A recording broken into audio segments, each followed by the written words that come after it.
But so Yolandi, that would be my thoughts on that. But Yolandi, let's just pause very quickly because you mentioned you're doing a thesis by publication. Now, I didn't. There's mainly two ways you can do a PhD. One is through a final report or by publication, which is very interesting. And I've met a few people that are doing it. I don't know many. You're one of them, and you and I had long chats about doing it. And I certainly wish you well, and I'm going to learn from that. And we'll have you back on the show to find out more about that. But just explain, what does that mean?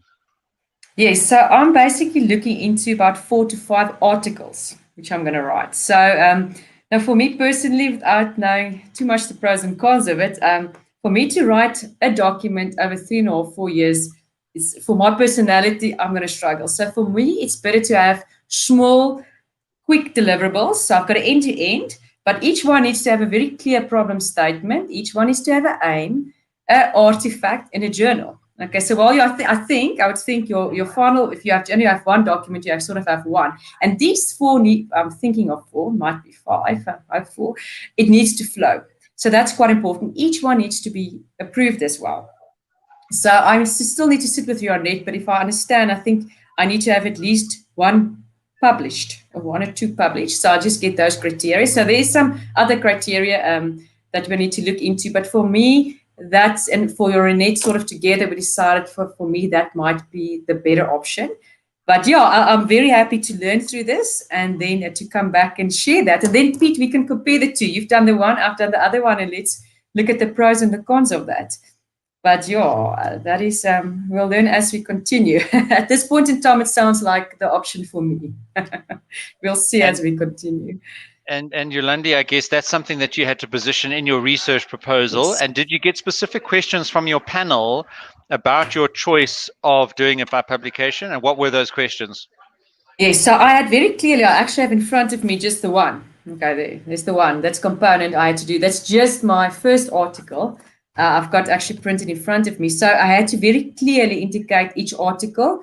And yeah, I've got here the article, the theory, the aim, method, artifact, and journal. That was sort of the criteria I had to present. So that was a bit difficult because it's actually already quite a lot of detail in an early stage of my research. So I was going to say my first and second article was quite clearly defined, and then my third and fourth article was very dependent on the outcome of my first and second article. And then when we got to the final one, I almost want to say that final article was very much in line with my overall artifact and deliverables. So yes, they did look into it. I would say for my entire project proposal, we've probably spent the most time on my problem statement. And then we've also spent some time a little bit on the method and the high level, the articles for sure. So they did definitely look into that. But I would almost want to say main was the problem statement, to make sure that it's valid, it's unique.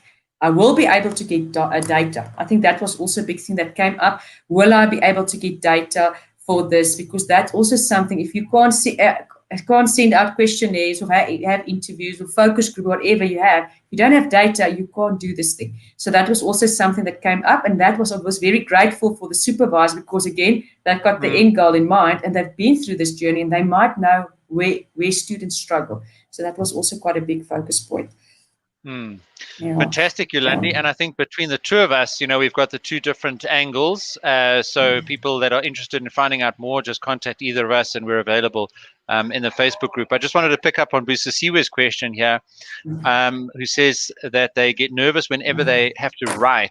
Okay, so just on that first point there, as I mentioned, practice generative writing, which is that no one will ever see that writing, whether it's in a handwritten journal or just in a scratch pad or notes on an app on your phone or on your computer. You have to just get into a regular habit of doing generative writing so that you get more confident with writing, but also recognizing, obviously, if it's not your second language, there's other aspects there which perhaps I don't understand fully and I'm not sensitive to.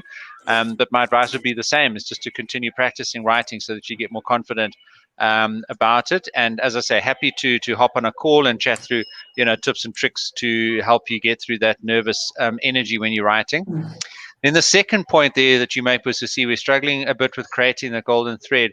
So, Yolandi mentioned she's very visual, and she creates a little bit of a mind map, and that's just a couple of stickies on a wall with a central kind of common theme. But ultimately, it's distilling out of there exactly what Yolandi said just now, the 5 or 6 key words. And then you would use those keywords in your problem statement or your thesis statement. And that is the golden thread. The difficulty that I find most people having with a golden thread is actually settling on it and thinking that they need to solve bigger problems or solve hunger for the world guys, unfortunately, I made peace with the fact that I wasn't going to get a Nobel Prize for my PhD. My simple objective was to produce a final report that passed and made a contribution to my field. And writing a definitive thesis statement is critical to doing that, and that the only way that thesis statement will see you successfully through the PhD is with a golden thread.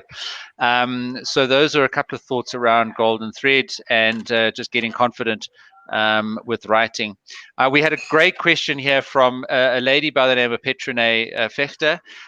So a very warm welcome to Petrine, a great friend of both myself and Yolandi. And Petrine asks, hi guys, how do you know where to start when looking for a topic and starting with a proposal? Yolandi. Yes, no, that is a very good question, Petrine. So I don't think, I sort of made the decision I want to do PhD. So then it was not like, okay, let's go and read. Okay, you can do it. But it's almost like I want to say you need to keep your eyes and ears constantly open to identify gaps. Okay, it's not necessarily by taking a book and reading it. You might get that. But so my specific one, so I can maybe share my example, is I was very fortunate. First Rand sent me on a training in Stockholm, Sweden, and we were sitting in the class on innovations, and they started speaking about process optimization, which I'm very familiar with, but the big focus was on innovations. And then when they spoke, and our lecturer at that time wrote a few books, and then he constantly referred to a gap. He said, this is a gap, this is a gap, this is a gap. And then that, my mind started going. And then that sort of stuck, and then I eventually decided this might be a potential topic. And then I started with my research. So I was actually very lucky to say I was looking out for it. I was looking for a topic.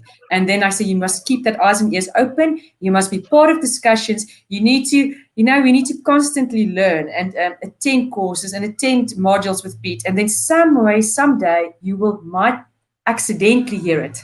And that might trigger a head, and you might then start with it. But I would think probably everybody's journey it might be different. And I also agree with Pete to stay with something that you can use in your day-to-day job. So we're doing the process optimization.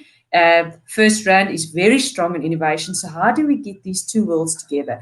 Okay, so that we can actually practically use in my day-to-day job. And also what Pete said, I'm also not going to try to solve world problems. Okay, I'm going to select a scope that is manageable for me. And I know, so I'm familiar with process optimization. Innovation's not that familiar, so I have to do a lot of research there. And then obviously, the big challenge is to bring these two methodologies together and to get that thinking together. So I'm going to have enough challenges to write the document and to follow the approach, and to finish this is going to be a big challenge. To write this is going to be a big challenge. To do the innovations is going to be a big challenge. But I did not select two methodologies. That's going to be mind-blowing for me. So I think that is quite important. And I made a note here, Pete. I'm definitely going to make use of the editor because I know my strength and I know my weaknesses. Okay.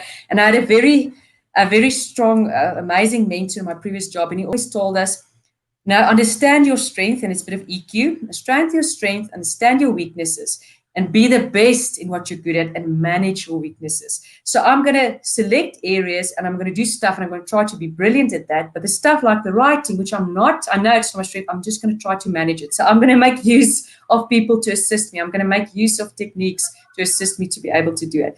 But yeah, the thing is with a PhD, it must be unique and your solution must be unique. So it's not that easy. So to find that topic is, it's probably one of the most difficult things to do, my experience in PhD up to now. Yolandi, thank you so much for that. I've just put a link into the chat with the interview that we did with, her name is Louise Coiler, and she's active in the Facebook group, and she has a professional editing service. That's what she does. That's her job. So I put the link to the webinar in the chat for everybody there.